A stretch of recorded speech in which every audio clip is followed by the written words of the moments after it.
Hello, my name's Harold Halfdan and welcome to Archaeological Minecraft. I'm a former archaeologist who enjoys playing Minecraft and thought it would be fun to combine the two. In today's episode, we'll be talking about Roman roads and Roman road stations. As many of you watching know, whether you're playing on a multiplayer server and every player has their own base that needs to be interconnected, or even if you're playing on your own Minecraft world and have multiple bases or one big sprawling base, roadways are an important part of making your world feel lived in.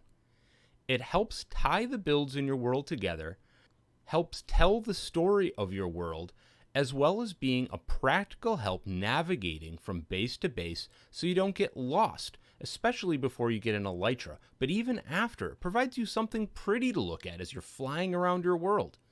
Often, these roads are simply path blocks, but in today's video, I'm going to talk about Roman roads. Roman roads were some of the most well-constructed roadways in history. In fact, they were so well constructed that many continue to be used as the main thoroughfares for traveling for hundreds of years past the Roman era. In fact, many current modern roadways follow the path and have their antecedents in what were originally Roman roads.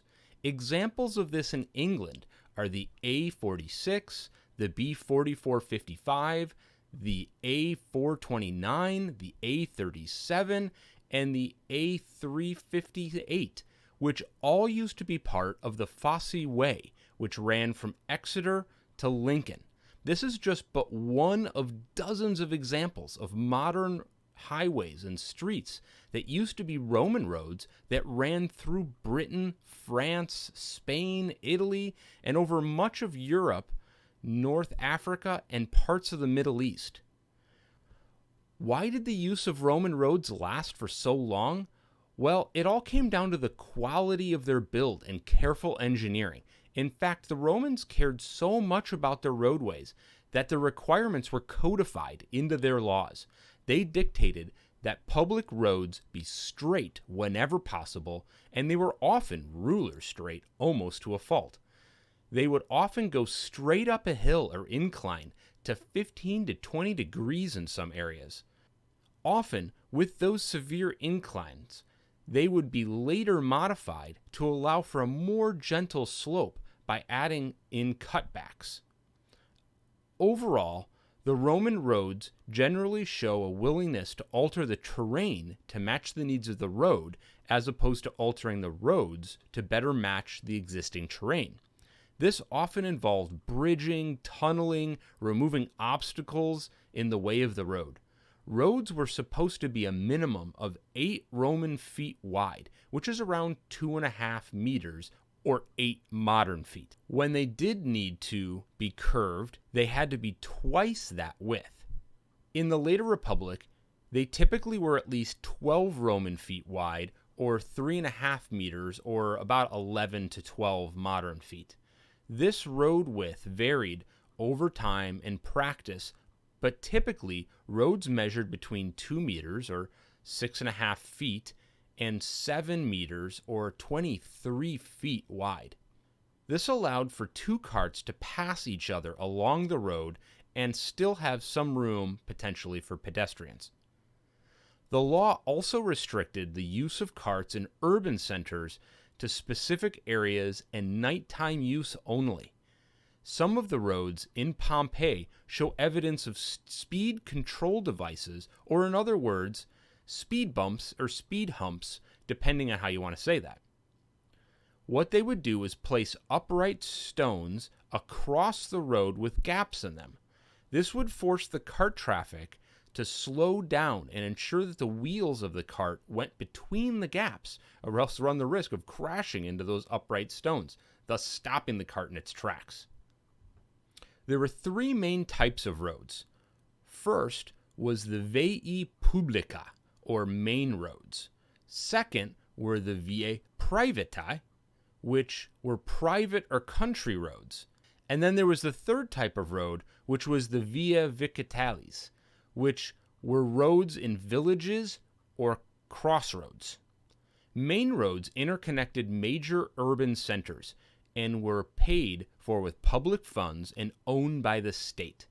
Some of these had mounting stones along the side at periodic intervals to help riders mount onto their horses. So think about it kind of like a stepping stone. They also had mile markers. These mile markers were 1 Roman mile, or around 1,000 paces apart, and were a circular column about 1.5 meters, or about 5 feet in height, and contained the number of the mile the marker was on the road, and also contained information about the road, like who commissioned it or who repaired it. It also potentially contained information about how far that road marker away was from a specific landmark, like the Roman Forum, for example. Private or country roads were paid for by private individuals and were roads that often ran to their estates. These roads were sometimes left unpaved with stone and simply covered with dirt or gravel. Occasionally, these roads could be donated to the state, which would increase that individual's standing or reputation. Certainly, if they were running for political office, that would be helpful. The third type of road, which as stated before ran to villages and connected those communities and road networks up to the main roads, the public main roads, those type of roads were often just leveled earth. Think about a typical Minecraft path using path blocks, or a leveled gravel surface with small stones forming the base and pavement stones placed on top of the gravel layer. Now that all that context has been laid out, let's talk about how the roads of the Via Publica, or main roads, were constructed. Their first step was to do a careful and thorough survey of the area the road needed to be constructed and determine the best path and what obstacles in that path needed to be adjusted to accommodate the road. As I mentioned previously, that meant removing large boulders, carving out sections of a hill, or potentially tunneling through the hill. It also meant constructing a bridge to span a gap such as a valley with steep sides. Roman bridges, incidentally, are a topic in their own right, and so I plan on creating a future video to talk about those at some point, so we won't really cover bridges in too much depth here. Once the surveyors marked out where the road should be laid and placed a grid over that area, workers or legionaries, as the case may be, would excavate the area until they reached bedrock, or firm rocky ground or stone. The depth of this excavated ditch, depending on how deep was needed to reach that stable ground layer. From there, they would spread a layer of soil, which was rammed tight and then leveled. This layer went from the stable ground layer up to about 1 meter below the surface where they wanted the road to be. The soil used varied greatly depending on what was at hand. They would then add smallish stones about the size that could fit in someone's hand, so think like cobblestones about the size of golf balls, baseballs, or maybe cricket balls. This would then be leveled. Next, they would place a layer of rubble, gravel, broken stones, and lime. This would then be packed tightly and leveled as well. Over that went a layer of concrete made from pounded up potsherds and lime. Think of this layer as a kind of modern mortar. This led to the last layer, which was rectangular cut blocks of stone. These stones varied depending on the design of what the builders wanted the finished road to look like. Sometimes these stones were made from basalt, travertine, or marble, or other types of stone. My advice to you in your own Minecraft world is to use whatever looks the best and fits into your own Minecraft world. This layer of cut stone had a curved surface, meaning that it was purposefully not level. Rather, the middle of the street was the highest point of the curve, and the areas near the sides were the lowest point of the curve. That design meant that when it rained water, it wouldn't pool on the road and would instead shed off the road onto its sides. Sometimes the roadway had a gutter to collect and allow the rainwater to run off the road and to somewhere else.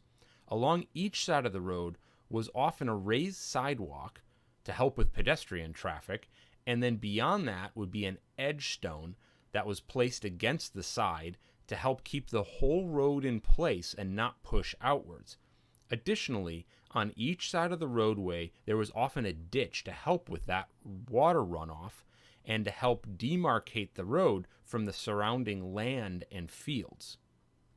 There were also regular way stations along the roads. The first of these was called mansiones, or staying places.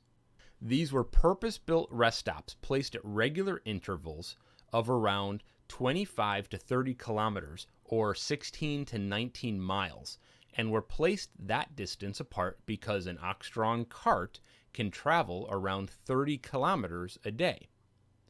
These were used for official business and required a form of passport to identify the person staying there as a Roman official. Another type of regular way station was called the mutationes, or changing stations. These were located every 20 to 30 kilometers, or 12 to 19 miles, and were used to change horses, purchase services from craftsmen who could make repairs on wheels or carts, or where you could see a veterinarian. When I was doing research on Roman roads for this video, I came across a great article by Szilvia Bíró, and I apologize if I pronounced that wrong, all about a 2007 excavation that was done on one of these Roman road stations in what is now modern-day Hungary. It was a paper presented at the 21st International Congress of Roman Frontier Studies in August of 2009, and is entitled "A Roman Road Station on the Pannonian Limes." Limes comes from the Latin for path and makes more sense in the plural form of limites, and came to mean a path or boundary that troops could use to advance into enemy territory. In other words, it came to be known as the frontier or the limit, thus limites, of Roman-controlled land. Incidentally, I put the information to that article in the description below.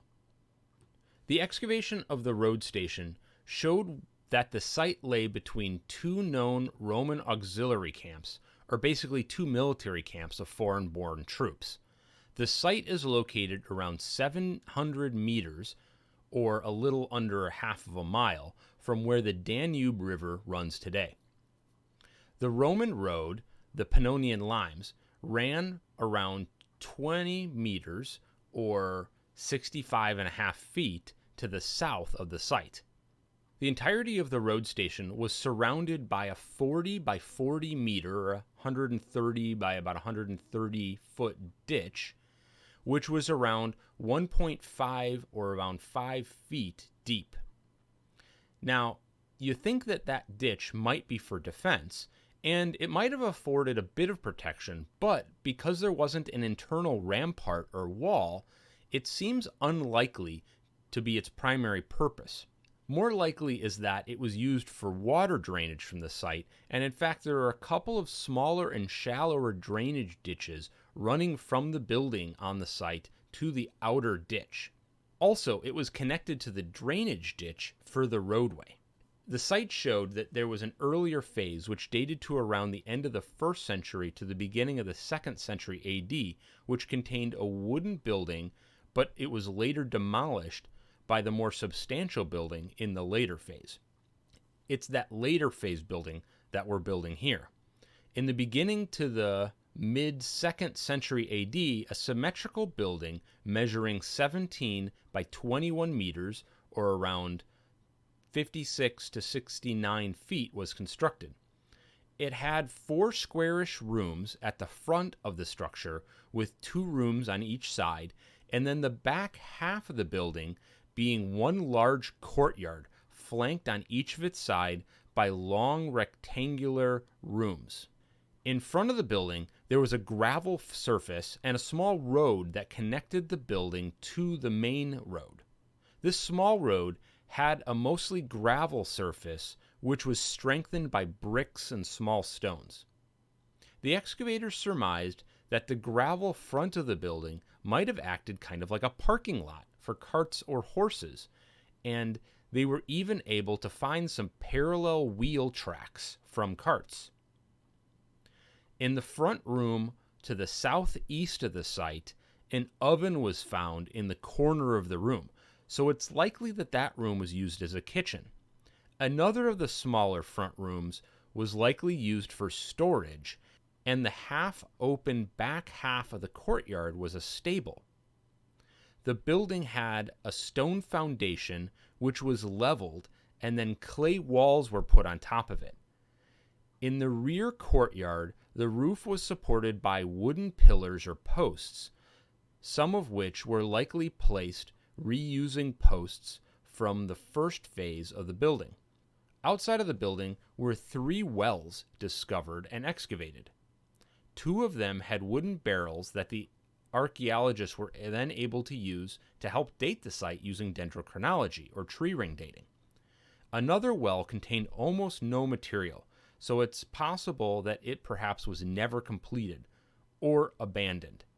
Based on the artifacts and the structure of the site, led the archaeologists to conclude that this road station was likely used as a horse station, and given that it was on the frontier located on the road between the 2 auxiliary camps, one 5 Roman miles away and the other 10 Roman miles to the west, having a station between the 2 where a messenger or other rider could quickly change horses likely sped up communication between the 2 camps.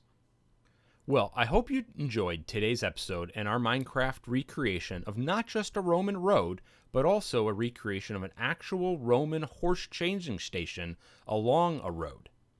If you liked this video, please take the time to, well, give it a like and a subscribe, and leave a comment about what you enjoyed or what I can improve in these videos. Thanks, and have a good rest of your day. Bye for now.